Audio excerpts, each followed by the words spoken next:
بسم اللہ الرحمن الرحیم۔ لاکھوں درود پاک حضرت محمد صلی اللہ علیہ وآلہ وسلم اور آپ صلی اللہ علیہ وآلہ وسلم کی آل پر۔ السلام علیکم، میرا نام افتخار احمد ہے اور آپ میرا یوٹیوب چینل نالج دیکھ رہے ہیں۔ پاکستان کے چیف آف آرمی سٹافز کے متعلق ایک سیریز میں نے شروع کی ہے۔ آج کی ویڈیو کا عنوان ہے وہ جرنل جن کو چیف آف آرمی سٹاف بنتے ہی گرفتار کر لیا گیا۔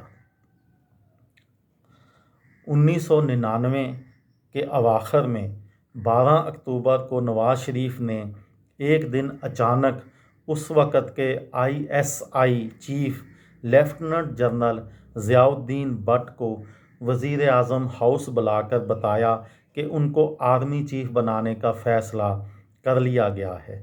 ان کو نواز شریف نے اس وقت کے آرمی چیف جنرل مشرف کی مرضی کے خلاف ISI چیف بنوایا تھا اور یہ تاثر پایا جاتا تھا کہ وہ نواز شریف سے کافی قریب ہیں۔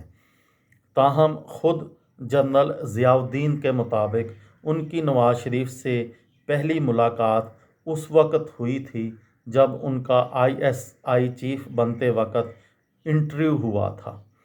ان کے دعوے اپنی جگہ، لیکن 12 اکتوبر کے دن ان کی اس طرح اچانک تعیناتی پر فوج کے رد عمل نے جمہوریت کی بساط کو ہی لپیٹ کر رکھ دیا۔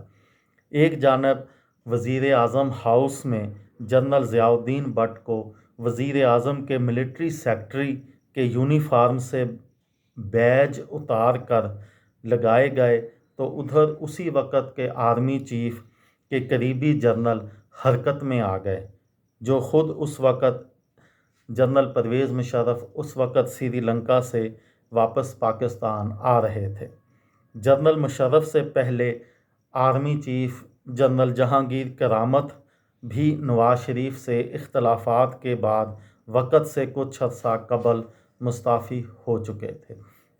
12 اکتوبر 1999 کو جنرل مشرف سری لنکا سے واپس پاکستان آ رہے تھے جب شام کے ٹائم PTV کے خبر نامے میں یہ خبر چلی کہ جنرل ضیاء الدین بٹ کو نواز شریف نے آرمی چیف بنا دیا ہے، تو جنرل مشرف اور باقی فوج کے جو اس وقت فوجی افسران تھے ان کو یہ بات پسند نہیں آئی اور انہوں نے اس فیصلے کو نہیں مانا اور انہوں نے جنرل مشرف کو بے حفاظت کراچی اتارا اور جنرل ضیاء الدین بٹ کو گرفتار کر لیا گیا۔ نواز شریف کو بھی گرفتار کر لیا گیا اور ملک میں مارشل لا لگ گیا، جس کے بعد 2008 میں جنرل پرویز مشرف نے استعفیٰ دینے کا فیصلہ کیا اور ملک میں جمہوریت بحال ہوئی۔